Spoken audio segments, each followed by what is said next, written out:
para sa mga naghahanda ng agahan, para sa kanilang mahal sa buhay. Good news dahil may ilang mga bilihin dito sa Pasig Public Market na medyo bumaba yung presyo, pero may iba ring bilihin na tumaas talaga ang presyo. Dahil nandito tayo ngayon sa bigasan sa Pasig Public Market. Unahin natin yung bigas. Kung naghahanap kayo ng 20 pesos kada kilo na bigas, ay wala kayong makikita dito sa Pasig Public Market dahil ang regular milled, depende yan sa klase mga partners, ay nasa 47 hanggang 50 pesos ang kada kilo. Ang well-milled naman ay nasa 50 pesos hanggang 65 pesos kada kilo, depende pa rin sa klase, habang ang presyo ng special rice ay naglalaro mula 58 pesos hanggang 65 pesos ang kada kilo. Dako naman tayo sa presyo ng mga rekado. Ang luya, nasa 150 pesos ang kada kilo. Bawang, nasa 120 pesos ang kilo ngayon. Ang siling labuyo, nasa 300 pesos ang kada kilo noon.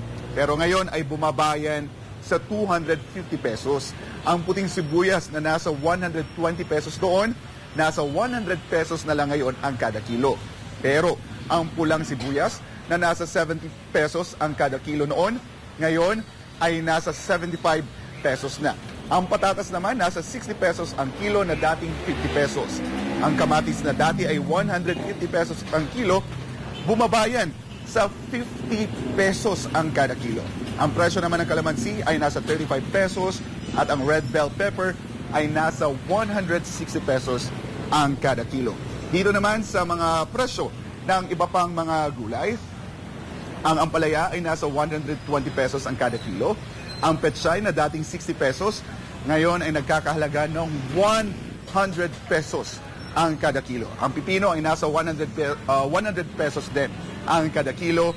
Yung presyo ng carrots ay nasa 75 pesos, radish na nasa 70 pesos, repolyo na nasa 35 pesos at talong na nasa 75 pesos ang kada kilo. Ngayon naman sa ating mga kapartners na planong magluto ng adobong baboy para sa kanilang mga minamahal, bumaba ang presyo ng kasim, laman at pige na nasa 230 pesos hanggang 240 pesos ang kada kilo. Pero yung lempo, mga kapartners, kasama na yung lomo, bahagyang tumaas na ngayon ay nasa 340 pesos ang kada kilo.